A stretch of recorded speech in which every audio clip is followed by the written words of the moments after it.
नमस्कार दोस्तों, एक बार फिर से आप लोगों का रेडियन गुरुकुल के डेली करंट अफेयर सेशन में स्वागत है। दोस्तों, आज के सेशन में हम लोग बात करने वाले हैं 12 और 13 नवंबर की उन घटनाओं की जो आपके एग्जाम के लिए बहुत ज़्यादा इंपॉर्टेंट होने वाले हैं। तो जो भी दोस्त चैनल पर नए हैं वे चैनल को सब्सक्राइब कर लेंगे ताकि उनको लगातार डेली करंट अफेयर्स के सेशन मिलते रहें। दोस्तों, हम लोगों के सेशन की जो सबसे खास बात होती है, यहाँ हम लोग उन्हीं न्यूज़ को कवर करते हैं जिनके एग्जाम में आने के चांसेस बहुत ज़्यादा होते हैं। तो आप लगातार सेशन के साथ जुड़कर अपने कॉम्पिटिटिव एग्जाम की तैयारी को और मजबूत कर सकते हैं। चलिए दोस्तों, आज के सेशन को शुरू करते हैं और आज के सेशन का पहला क्वेश्चन है, पंकज आडवाणी हु रिसेंटली वोन his 28th world title is associated with which sport.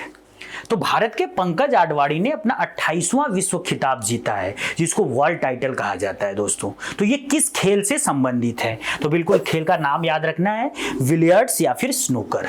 Pankaj Advani ने जो ये अपना 28वां वर्ल्ड टाइटल जीता 2024 के वर्ल्ड बिलियर्ड्स चैंपियनशिप टूर्नामेंट के दौरान, और ये पूरा का पूरा टूर्नामेंट कतर की कैपिटल दोहा में ऑर्गेनाइज किया गया।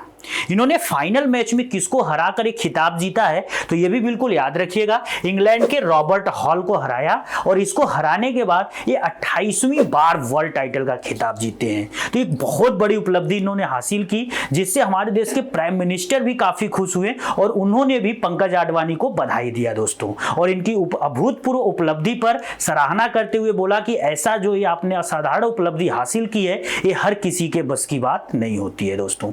अच्छा, यहाँ पे एक चीज और आपको बता दें कि पंकज आडवाणी लगातार 7वीं बार, दोस्तों ये भी इनका एक बड़ा रिकॉर्ड है, लगातार 7वीं बार वर्ल्ड टाइटल का खिताब जीत रहे हैं। पंकज आडवाणी ने अपना जो पहला खिताब था 2003 में जीता था और तब से लेकर अब तक वो लगातार बिलियर्ड्स के खेल में अच्छा प्रदर्शन कर रहे हैं और भारत का बड़े बड़े मंचों पर नाम रोशन कर रहे हैं। दोस्तों, चलिए आज के सेशन के अगले क्वेश्चन की तरफ बढ़ते हैं।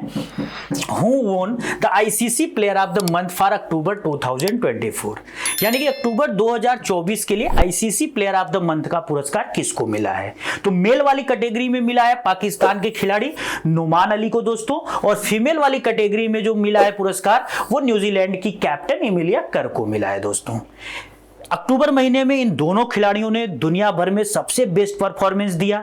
नुमान अली ने पाकिस्तान की तरफ से इंग्लैंड के खिलाफ जो टेस्ट सीरीज चल रही थी उसमें बेहतरीन प्रदर्शन किया जिसके दम पर पाकिस्तान ने इंग्लैंड को टेस्ट सीरीज में मात दी। वहीं पे अगर हम न्यूजीलैंड के इस कैप्टन एमिलिया कर की बात करें तो इनके नेतृत्व में पिछले महीने यानी कि अक्टूबर में न्यूजीलैंड की महिला क्रिकेट टीम ने आईसीसी महिला T20 वर्ल्ड कप 2024 को जीता, और उसमें जो सबसे बड़ी उपलब्धि थी कि इनका जो प्रदर्शन था वो बड़ा ही शानदार था। इसी को देखते हुए आईसीसी ने इन दोनों खिलाड़ियों को player of the month for October 2024 का अवार्ड दिया है। दोस्तों, अगर आईसीसी की बात करें यहां पर तो इसका फुल फॉर्म होता है इंटरनेशनल क्रिकेट काउंसिल, जिसकी स्थापना 1909 में की गई थी, और करेंटली अगर इसके हेडक्वार्टर की बात करें दोस्तों तो ये दुबई में है।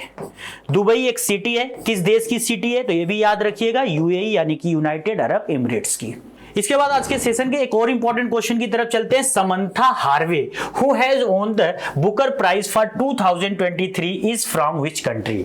तो देखिए, ये जो नाम आप देख रहे हो समंथा हार्वे का, अभी आपको पूरे साल याद रखना है कि इनको मिल गया है 2023 के लिए बुकर प्राइज, और ये जो बुकर प्राइज होता है ये लिटरेचर के क्षेत्र में दुनिया का सबसे बड़ा पुरस्कार होता है। तो अब हर जितने भी एग्जाम आपके आने वाले हैं वहां पर आपसे बार बार पूछा जाएगा कि बुकर प्राइज 2023 के लिए किसको दिया गया। तो बिल्कुल नाम आपको याद रखना है, समंथा हार्वे एक फीमेल राइटर हैं, और ये किस देश से आती हैं? तो देश का नाम भी बिल्कुल याद रखिएगा, इंग्लैंड से।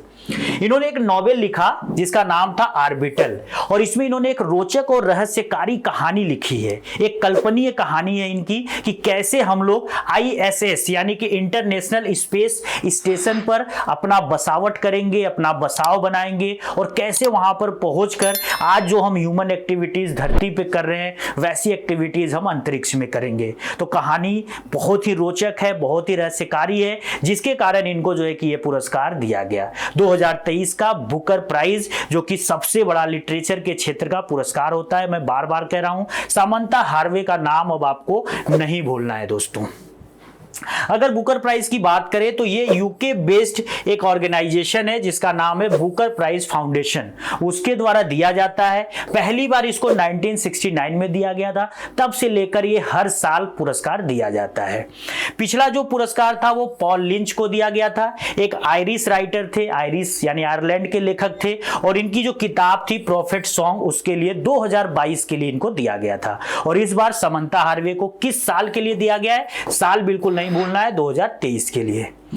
भारत की तरफ से अब तक बुकर प्राइज जीतने वाले कुछ उल्लेखनीय लेखकों की बात करें तो उनमें सलमान रश्दी हैं, अरुंधति राय हैं, किरण देसाई हैं, अरविंद आडगा है और यम मार्टेल हैं दोस्तों। तो ये बड़े नाम हैं जो इंडिया की तरफ से जो है कि बुकर प्राइज जीत चुके हैं। अगर यहाँ पे एक चीज और बात करें कि बुकर प्राइज पाने के लिए आपकी एलिजिबिलिटी क्या होनी चाहिए, तो आप जो भी नॉवेल लिख रहे हैं उसको आपको जो भाषा उसकी होनी चाहिए वो इंग्लिश होनी चाहिए। तो यहाँ पे नॉवेल की जो लैंग्वेज है वो इंग्लिश होनी चाहिए, और दूसरी वो यूके और आयरलैंड वाले पूरे के पूरे एरिया में पब्लिश होनी चाहिए। तो आप उसको यूके में पब्लिश करा लो या फिर आयरलैंड में पब्लिश करा लो, तो इस क्षेत्र में आपकी नॉवेल पब्लिश होनी चाहिए और भाषा कौन सी होनी चाहिए, इंग्लिश। तब जाकर आपको बुकर प्राइज की कैटेगरी में मौका मिलेगा एलिजिबल बनने का, अवार्ड पाने का दोस्तों। तो बाद दोस्तों आज के सेशन का बिल्कुल लास्ट क्वेश्चन है, 25th meeting of the south Asian telecommunication regulators council is being held in, यानी कि दक्षिण एशियाई दूर संचार नियामक परिषद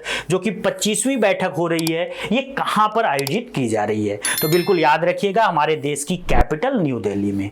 11 नवंबर को ये मीटिंग स्टार्ट हो गई थी और ये मीटिंग कितने नवंबर तक चलेगी, तो 13 नवंबर तक ये मीटिंग चल रही है दोस्तों। और बिल्कुल याद रखिएगा इस पूरे मीटिंग का जो इनॉग्रेशन था किसने किया, तो हमारे भारत के जो कम्युनिकेशन मिनिस्टर ज्योतिरादित्य सिंधिया हैं, उन्होंने इसको इनॉग्रेट किया। और इसमें जो आसियान कंट्रीज हैं, स्पेशली फिलीपाइंस हो गया, मलेशिया हो गया, इंडोनेशिया हो गया, सिंगापुर हो गया, वहां के रिप्रेजेंटेटिव आकर इंडिया के साथ डिजिटल कम्युनिकेशन, इंटरनेट, इन सब के मुद्दों पे बात कर रहे हैं, कैसे और आसानी से हर किसी के पास इंटरनेट की पहुंच जा सके, स्मार्टफोन की पहुंच जा सके, उसी सब मुद्दों पर ये पूरा का पूरा जो है कि मीटिंग कराया गया दोस्तों।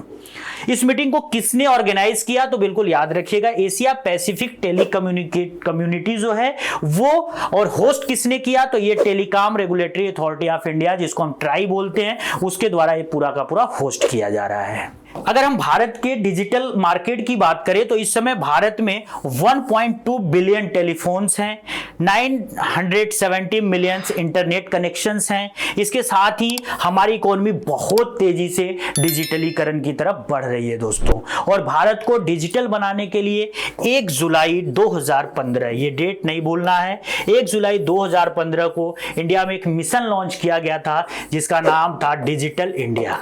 और इसी डिजिटल इंडिया के द्वारा भारत में लगातार बहुत सारी जो गवर्नमेंट स्कीम्स हैं या ऐसे भी बहुत सारी जो चीजें हैं उनको लगातार डिजिटल बनाया जा रहा है दोस्तों। आज के सेशन में बस इतना ही। आज के सेशन की पूरी जो पीडीएफ है आपको रेडियन गुरुकुल के टेलीग्राम चैनल से मिल जाएगी, जाकर डाउनलोड कर लीजिएगा। डेली करंट अफेयर्स अपडेट के लिए आप रेडियन गुरुकुल के यूट्यूब चैनल के साथ जुड़ जाइए। अगर वीडियोस अच्छे लग रहे हैं तो लाइक करिए, कमेंट करिए, दोस्तों के साथ शेयर करिए। चैनल पर नए हैं तो चैनल को सब्सक्राइब कर लीजिए। जय हिंद दोस्तों।